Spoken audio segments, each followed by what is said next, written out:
Hello everyone and welcome back to another one of the Mighty Pig Lord videos. In the last vid I explained the story from Five Nights at Freddy's 1 to Five Nights at Freddy's 3. And we learn about this mysterious purple guy who's going from Freddy restaurant to Freddy restaurant, leaving dozens of victims in his wake. In the end, karma ends up catching up to him and he spends 30 years locked in a room while his victims are able to find peace. And when he is finally freed, he was burnt to death. Probably. So, with the recap done, let's just get right on to FNAF 4. And I'm just gonna warn you guys, these next two games are the most complicated in the series. Alright, let's begin. FNAF 4. Okay, so the story of this game is told by mini-games in between the nights. So I'm actually gonna start with the mini-games. Okay, so we see this crying child who, is just trying to get through his days. It's a few days before his big birthday party.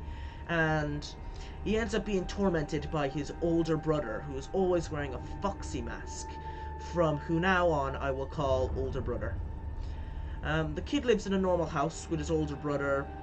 We see a little girl's room as well, but we don't see or hear from the girl in this game, so I'm just gonna move on and we'll talk about that later.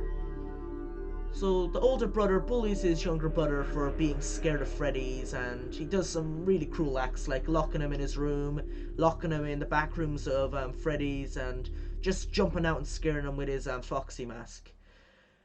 And on the kid's birthday, his older brother took the bullying of the crying child way too far. They dragged him over to Fredbear, and long story short, Fredbear ends up biting down on the crying child's head, putting him into a coma. The rest of the actual game is actually the crying child going through nightmares within his coma, and that's why he's being haunted by these nightmarish animatronics. They don't actually exist, they're just trauma being manifested into these animatronics. At the end of the game, we see the crying child in a black void, hearing his family and friends say their last goodbyes to him. We hear his brother talk to him through the Foxy plush, saying how he's still the crying child's friend. And we also hear a mysterious figure talk to the kid, and he only says one thing to him: I will put you back together. Okay, so recap time. So in the game we learn about four main characters: the crying child, who ends up passing on in the game, the older brother, who's probably feeling very guilty for his actions, and we only hear about the other two characters. So there's the little girl, who's presumably the crying child's sister, but we only see her bedroom in the game. It's connected to the house with the crying child in, so we're assuming it's his sister, but nothing's confirmed yet. And the final character is this mysterious character at the end who talks to the crying child, presumably a parent or a guardian. But that's all we really learn about this character. Let's hope the next game, Sister Location, clears some stuff up. And I'm just gonna warn you, if you thought the last game was complicated or messed up, you ain't seen nothing. Alright, Sister Location, let's go! Okay, this game has a lot, so I'm just gonna start with the shortest bits first, and then I'll move into the longer bits, okay? So at the start of the game, we hear an interviewer talking to a person called Mr. Afton. There's no doubting what you've achieved on a technical level. These are clearly state-of-the-art. There are just certain design choices that were made for these robots that we don't fully understand. She can dance. She can sing. She's equipped with a built-in helium tank for inflating balloons right at her fingertips. She can take song requests. She can even dispense ice cream. With all due respect, those aren't the design choices we were curious about, Mr. Afton. So this Mr. Afton is hiding something about his animatronics. P.S. I'm just going to add something for simplicity. In the FNAF books, there's a guy called William Afton, and it's implied that Mr. Afton and William Afton are the same guy, so I'll call him William Afton, okay? Yes, it's technically not part of the game, but he is William Afton, right? Anyway, moving on. Okay, so in between nights, we can hear a voiceover clips of a little girl talking to presumably her dad, William Afton, saying she wants to meet one of William's animatronics. But he keeps telling her no. Daddy, why won't you let me play with her? Daddy, just once let me go play with her. She's so pretty and shiny. Didn't you make her just for me?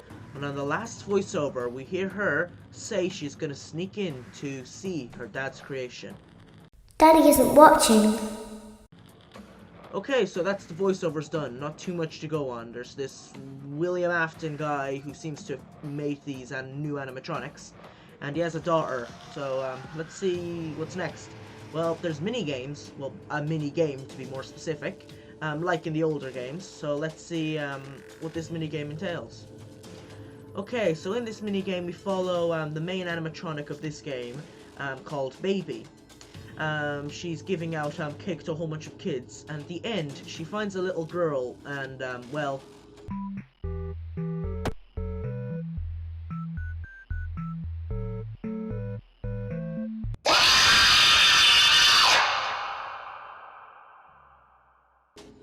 okay, that's dark, but we can gather a lot of information from that. Okay, first, the girl in the game is almost certainly William Afton's daughter, and it seems the design choices the interviewer at the beginning of the game was concerned about was the fact that it seems that William Afton's animatronics were built to abduct. Yeah, he built them that way. So that's why William Afton didn't want his daughter to see his animatronic baby. He was worried what could happen, but unfortunately for his daughter, the girl didn't listen to her father's warnings. But on the bright side, well, it depends on how you look at things. It seems the little girl has possessed the baby animatronic. Because if you look at the minigame, baby has blue eyes and the girl has green eyes. But if you look at baby in the actual game, she has green eyes. So it's pretty safe to say that William Afton's daughter has possessed his creation. Okay, so the actual game has some stuff in it too. Who could have guessed? And the video is already getting kind of long, so I'm going to try and recap it because I still have some stuff I want to talk to. So, okay, speed round. Okay, speed round, let's go. In the game, we follow a guy called Mike, which stands for Michael. And he spends 5 nights in an underground bunker where these fun-time animatronics, which includes William Afton's daughter in the new form of Baby, are stored. But the animatronics have a plan. They decided to fuse together all of their wires and pieces to make a bigger entity with 4 souls called Ennard, controlled by William's daughter. They lure Mike into a back room and they scoop out all of his organs and use him as a suit. Mike should probably apply for overtime for this whole ordeal. Okay, so Ennard, in the form of Mike, lives in the human world for a bit, but Mike's body starts to decay over time, naturally, and the animatronics decide to abandon ship, and they end up leaving Michael, and they get kind of annoyed as Baby being their leader, so they end up kicking her out, leaving Ennard with only 3 souls remaining, and Baby being her own individual entity again. Somehow Mike survives this ordeal, and we get this cutscene. Father, it's me, Michael. I did it. I found it. And I found her. I put her back together. But something is wrong with me. I should be dead, but I'm not. I've been living in shadows. There is only one thing left for me to do now. I'm going to come find you. I'm going to come find you. Oh crap! Springtrap Purple Guy lives. He survived the fire in FNAF 3. Who could have guessed? Oh god. Okay, there. Recap over. That's kind of it until the next game. We don't know too much else. Ennard is on the loose with 3 souls. Baby is doing her own thing. William Afton is unaccounted for. Mike is looking for his dad, Springtrap Purple Guy. Or is that the story?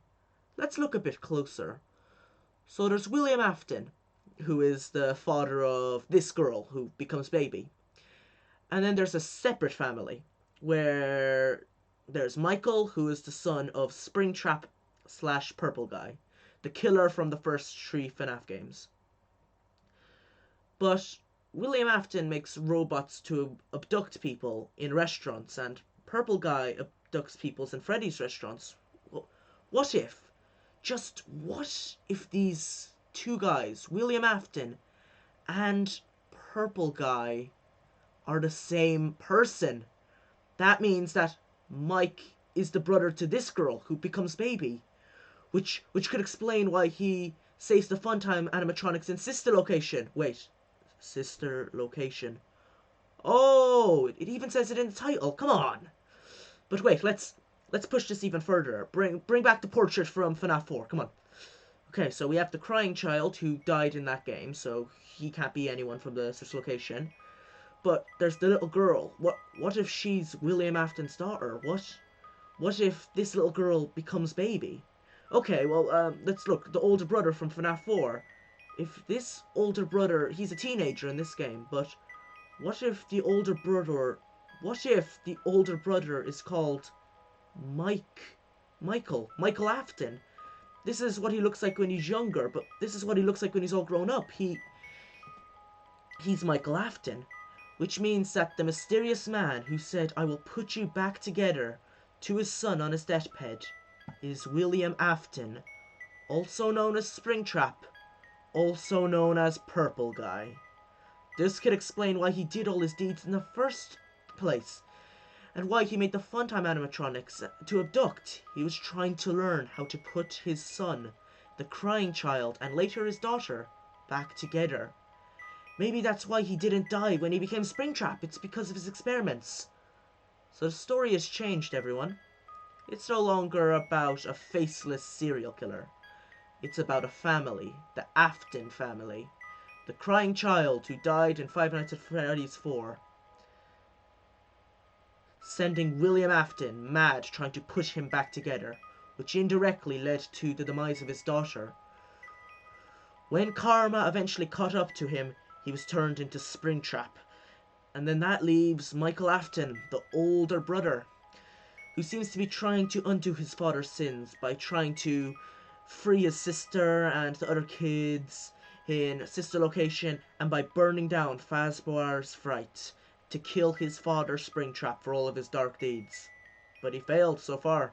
His sister still possesses baby, his dad survived the fire in the form of Springtrap, and the kid's soul still exists in the form of Ennard. Ladies and gentlemen, I think Mike only has one option left. He needs a family reunion. Father. Daddy? Bittersweet, but fitting. You may not recognize me at first, but I assure you, it's still me.